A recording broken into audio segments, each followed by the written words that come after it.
January 27th, 1945, the Auschwitz concentration camp was liberated by Soviet soldiers.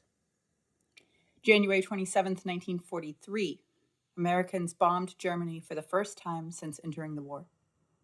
January 27th, 1923, Germany's National Socialist Movement Nazi Party held its first rally in Munich.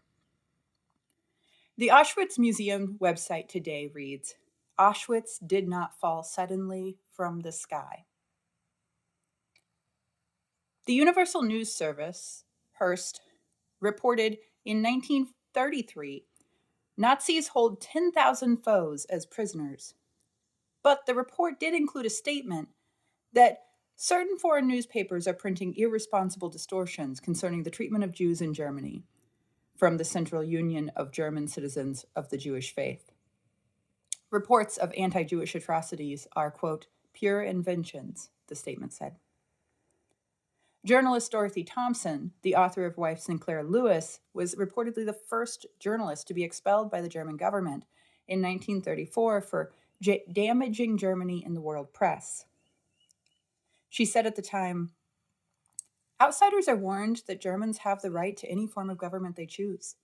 I agree to that, and personally, I have consistently opposed all organized attempts, such as a boycott, which aim to reform the government from without.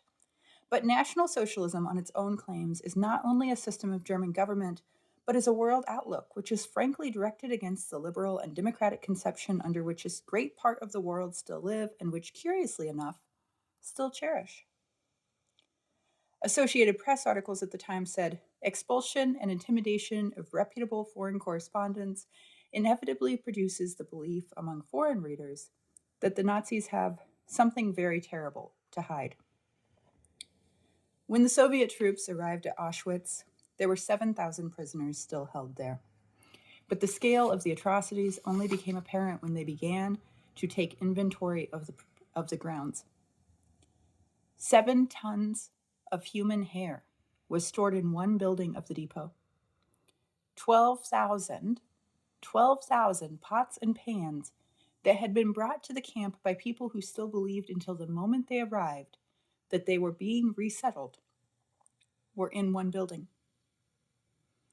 In total, at least 1.1 million, 1,100,000 people had been executed at the camp in the previous years since it had opened.